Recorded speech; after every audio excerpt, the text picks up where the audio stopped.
Alright, so now we're on to the cost of goods sold budget. And so for the cost of goods sold, we want to start with the finished goods that we have on hand as of the first of the month. And so that is going to be up here in Schedule B. So we want to take the birdhouse units times their price, or their cost,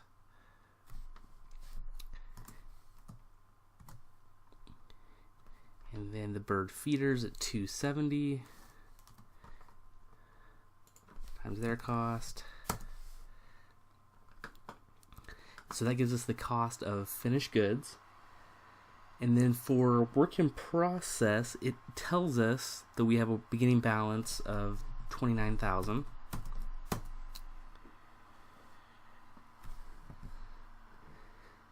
And then we need our direct materials beginning inventory. So for that one, we go to Schedule B for our beginning balance. So the wood, we have 200 feet, and it cost $7. And plastic, we have 240 feet, it cost $1. Oops.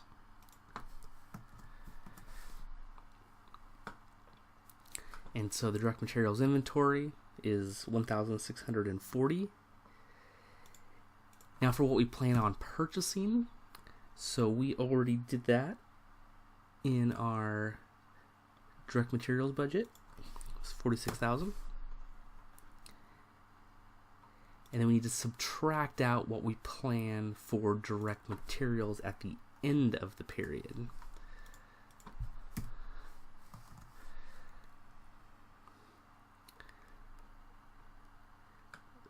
Let's see, so our desired at the end of the period, so we want 220 feet of wood. That costs $7. And we want 200 feet of plastic. That costs $1. And we're deducting this out, so we'll make it negative. Whoops.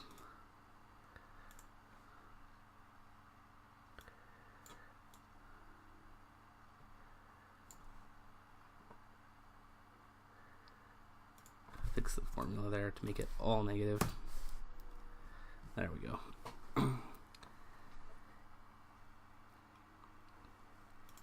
So we need to add in our direct labor.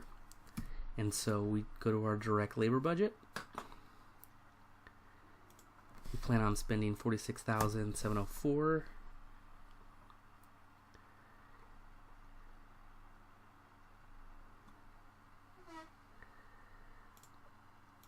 And we need to add in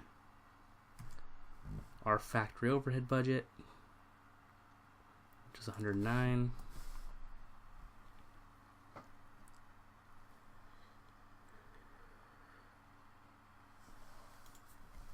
Looks like we've got to add a total in here.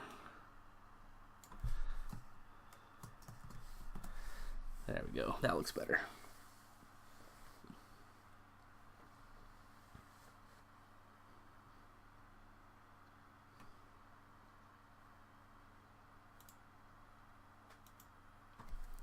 Oh, did I grab the wrong number for labor? I think I did. Yeah, I grabbed the direct materials. Yeah, direct labor. That's $53,000. My apologies. There we go. Alright, then we want to subtract out our work in process at the end, and it gives that to us over here at 35. I think that should be 35,000. Let's go over here and check the original problem. Yes, the ending work in process is 35,400. So let's fix that. There we go.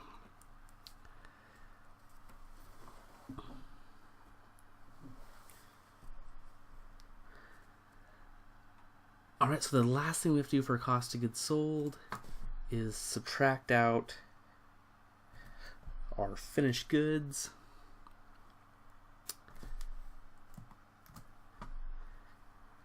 So that's up here in Schedule C. This is what we plan on having in finished goods at the end of the period. So the 290 birdhouses at $27. And 250 bird feeders at $41.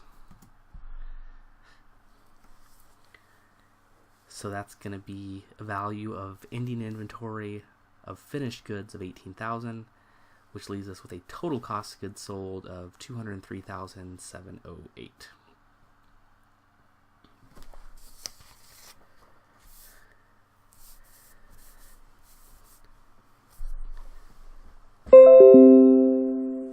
Alright, so then the next little budget we have to do is a selling administrative budget.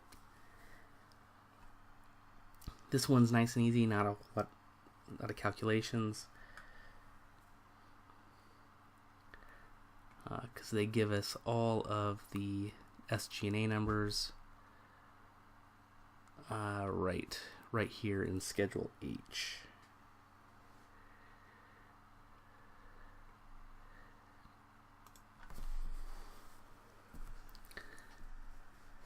So sales and salaries expense was $70,000, advertising $18,000, telephone $550, and travel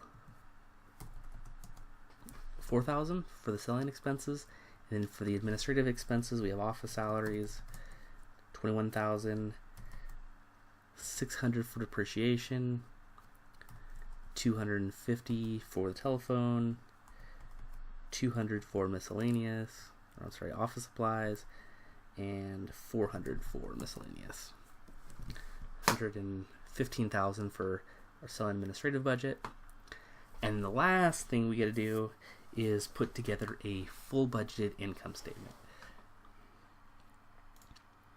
So income statement, we start with sales.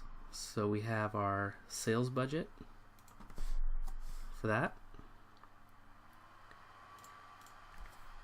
And we already calculated our cost of goods sold, our cost of goods sold budget.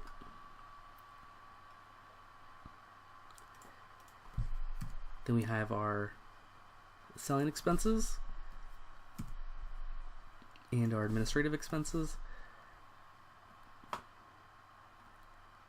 It gives us other income of $200 in interest, or $200 and something, and $122 in interest. It also says we have a tax rate. I believe that's 30%. Yes, we have an estimated tax rate of 30%. Subtract that income tax expense gets us to a budgeted net income of $35,959.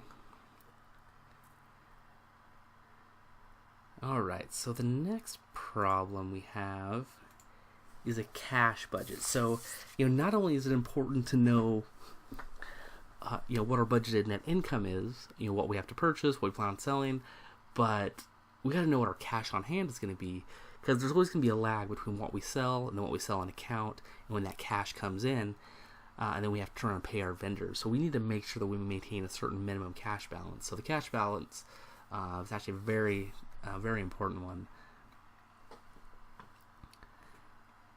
And so in this problem, so it gives us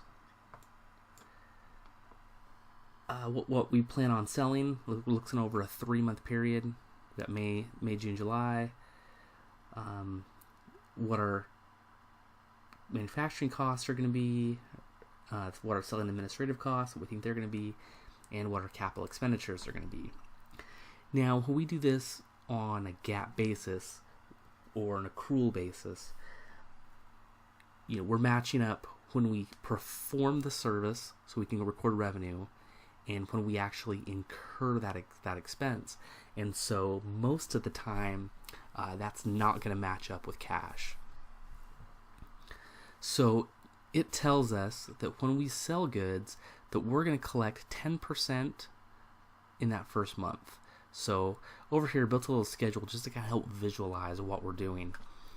And so we have our total sales that gives us over here for each one of the months. So this is our sales on a GAAP basis. And it says, hey, we're going to collect 10% of those on the first month. So the rest of that is going to go to accounts payable. And so that is going to be collected. See, it says that 70% will be collected in the following month, and then the remaining 30% should be collected 2 months down the road. So we're interested in how much cash is going to come in each month. So let's start over here, and we can first enter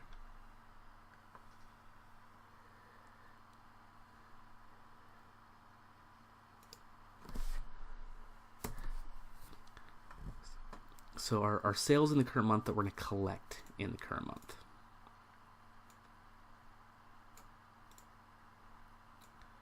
Oops.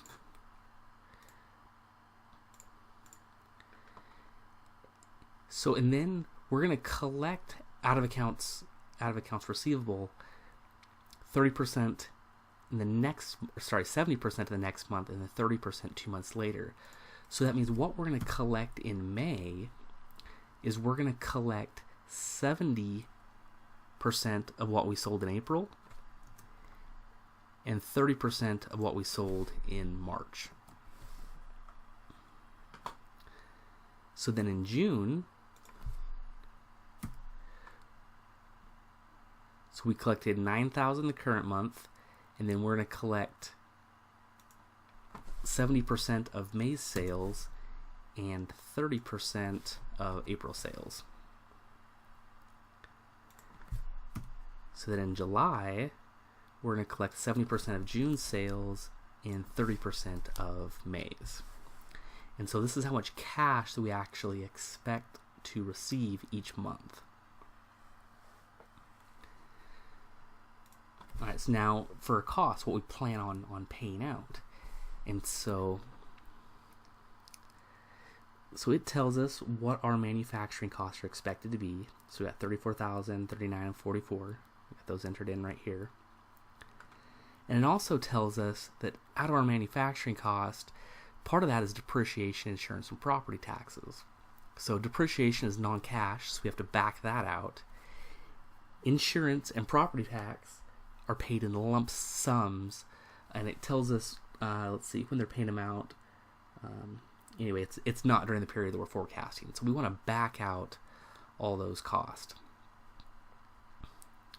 So then it tells us out of what's remaining in the current month, we're going to pay 80%, and then we'll pay the remainder in the following month.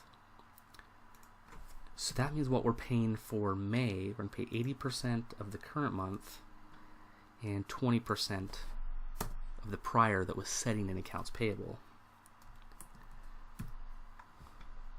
So for June, 80% of the current, 30% of May's. And for July's, 80% of the current and 20% of June's.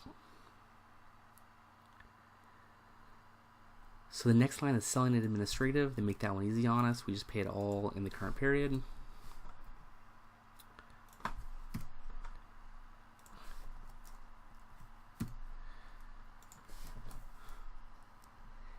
Capital expenditures, we only have one at $80,000. Then it tells us we're going to make an income tax payment in June, and we're going to do a dividend in July.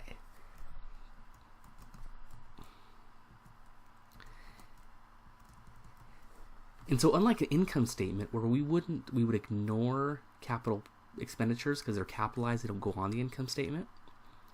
And we would ignore dividends because dividends aren't expensed either. However, in a cash budget, we care when we write the check. We don't really care what the classification is. If we're writing a check for it, we want to pay attention to it. All right, so this gives us we have the total receipts for the month and total payments for the month. So we have our net increase and decrease in cash for the period. And then it tells us that our beginning balance is $33,000 in cash. So in May, we started with 33. We have net change of 31.6. We have an ending balance of 64,600. And so it also tells us that we have a minimum cash balance we want to maintain, and that's $30,000.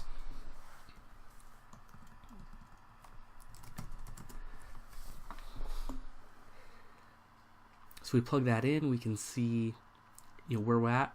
And so we have an excess in May, we have an excess in June, but it looks like in July, probably because of this big capital purchase, we don't have a negative cash balance. We still have $27,000, but it's $2,200 below what we're calling our minimum cash.